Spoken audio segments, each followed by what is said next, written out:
We've all been there. You check your monthly horoscope, hoping for specific direction, and you get a generic paragraph that applies to literally anyone. Traditional sun sign astrology groups millions of people into 12 basic buckets. If you're trying to make a serious life decision, like switching careers or resolving a family conflict, that level of surface data just isn't useful. Finding an astrological system that provides actionable specifics requires completely changing the inputs you use. This split table shows the difference in methodology. While Western astrology usually asks for a birth month, the Vedic Nakshatra system demands exact coordinates, the minute of your birth, and your specific geographic location. Moving past generic advice means opting into a demanding, complex mathematical framework. This is the Puranjai Astro Nakshatra Chakra. It's an interactive database mapping the 27 Vedic lunar mansions. It catalogs the foundational architecture of each nakshatra, identifying the ruling planets, the primary deities, and the symbols tied to your birth time. The database generates profiles regarding your career trajectory, family dynamics, and health vulnerabilities. Having access to that volume of information presents a practical problem. Does this level of profiling actually help you optimize your life, or does it lead to analysis paralysis? We are not here to debate the metaphysics of astrology. We are going to look strictly at the utility of this tool and weigh the investment required to use it. Let's start by evaluating the core feature, the profiles mapping out career, family, and health.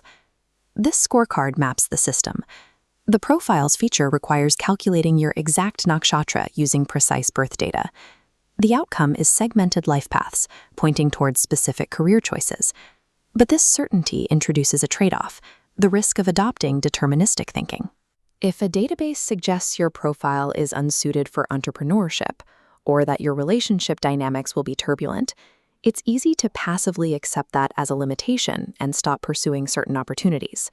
These profiles offer self-reflective clarity, but they are only useful if you treat them as a set of navigational guidelines rather than absolute law. The Encyclopaedia goes deeper with the 4 padas. These are granular subdivisions within each of the 27 nakshatras. Looking at our scorecard, the required input jumps. You must learn specific Vedic terminology to navigate these subdivisions. The outcome isolates the exact path separating you from others and your broader nakshatra. The trade-off: extracting this detail requires a steep learning curve. If you are a casual user logging on to figure out if next Tuesday is a good day to ask for a raise, this volume of data will overwhelm you. The padas deliver on the promise of precision. You just have to be willing to invest the intellectual effort needed to decode them. The tool shifts from analysis to intervention, offering recommended gemstones and remedies for your specific alignment. Back to the scorecard. The required input demands financial or physical action, like purchasing stones. In return, the outcome provides a structured psychological anchor for life hurdles. But the trade-offs are real: an upfront financial barrier and the risk of passive reliance. It is dangerous to rely on wearing a stone as a substitute for the practical work required to fix a career or damaged relationship. Prescriptive remedies can function as spiritual amplifiers, but they are a liability the moment they replace real-world effort. Ultimately, you are trading the comfort of vague horoscopes for a rigid structure, one that demands precision, study, and self-restraint. This is the Nakshatra Utility Matrix. We can use this quadrant framework to determine who should be investing their time in this tool.